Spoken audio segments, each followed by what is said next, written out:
Scene 1 take 1, Ngelas on Museum Sandi, 3, 2, 1, action. Bertemu lagi dengan Ngelas Grupi Selasa di Museum Sandi. Perkenalkan, nama saya Sraya Asiel, tenaga volunteer di Museum Sandi, dan di sebelah saya ada Irawan Haris Wibawa atau sering dipanggil Mas Haris. Oh, Mas Haris. Ya. Mas Haris, kira-kira Suara apa tuh? suara apa tuh? Suara apa tuh, Mas? Itu suara apa tuh? Burung buyung. Lanjut ya. Lanjut ya. Oke, nomor 1. Oh iya Mas, kira-kira tugas dan tanggung jawab Mas apa ya di Museum Sandi? Oke, jadi Suara apa nih?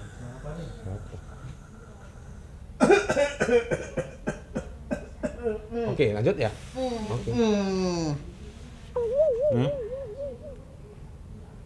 Kok ada orang di situ, Ngapain lo? Nah, saya Lupa, Mas. nungguin dari tadi, Mas. Nungguin di situ ngapain? Udah diganti orang nih. Waduh, ya nggak boleh lah. Jatah saya ini. Ah, Lah, mbaknya nggak beres. ini aja lah, Mbak. Minggir lah. Loh, Jatah kok saya disuruh saya. pergi? Ya iyalah, jatah saya. Loh, jadi gimana ini?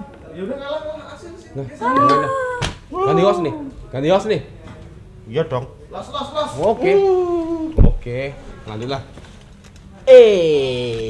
Jumpa lagi bersama saya, James Bond.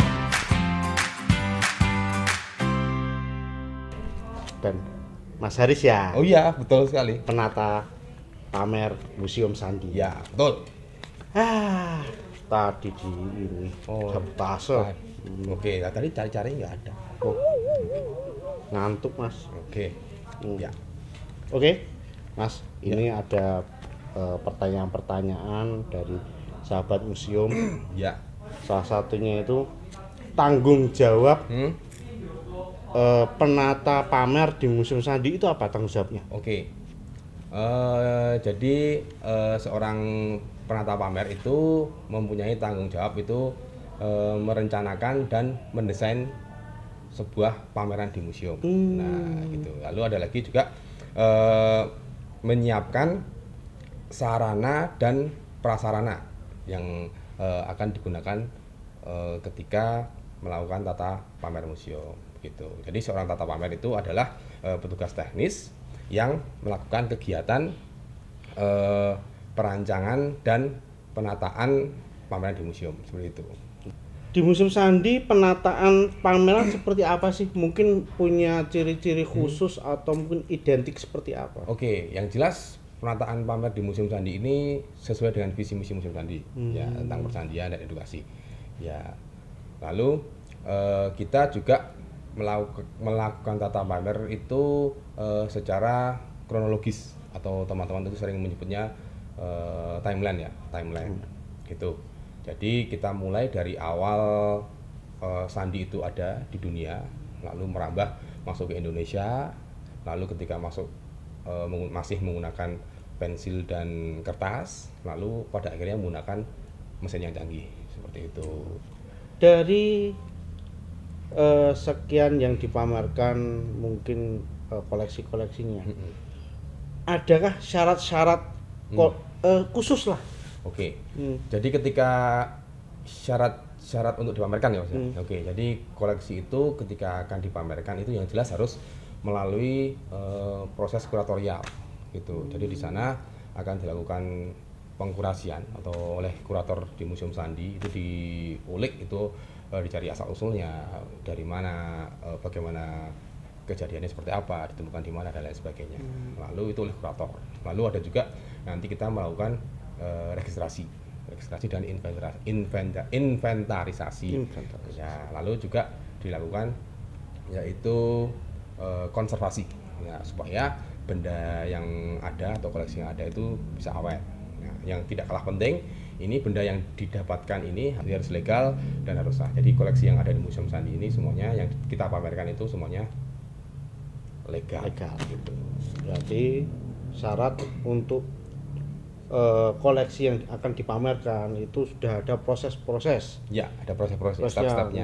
nggak instan, masih ada proses-prosesnya. dan harus legal. Yes, betul sekali. Jangan ilegal. Iya. Oke, teman-teman diingat ya.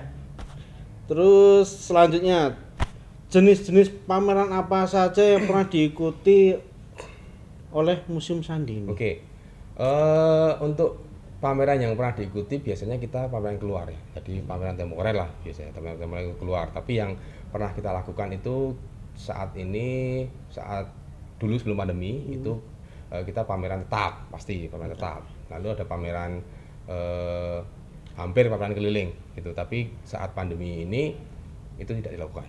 Gitu. Jadi ada beberapa jenis pameran Mas James Bond. Ya, jadi yang pertama itu adalah pameran tetap. Jadi pameran tetap ini biasanya itu sesuai atau sesuai dengan visi dan misi dari museum. Dan biasanya itu berjangka panjang, lama, bisa bertahun-tahun. Lalu yang kedua itu ada pameran temporer. Nah, biasanya ini tematik. Ya, tematik dan jangka waktunya ini biasanya tidak lama, biasanya maksimal 3 bulan. Dan juga biasanya ini dilakukan ketika momen-momen tertentu. Misalnya nih, saat momen HUT Persandian misalnya, HUT Persandian. Jadi Museum Sandi akan melakukan pameran tetap sejarah persandian di Kulon Progo misalnya. Jadi benda-benda yang ditampilkan itu berkaitan dengan sejarah persandian yang dulu pernah digunakan di Kulon Progo gitu. Lalu ada juga jenis pameran ini pameran keliling. Nah, pameran keliling ini biasanya keluar museum. Seringnya keluar museum dengan menggunakan kendaraan. Biasanya menggunakan bis bisa, lalu truk juga bisa, tapi dimodifikasi. Gitu. Biasanya juga keluar ke sekolah-sekolah bisa, ke daerah-daerah tertentu bisa seperti itu.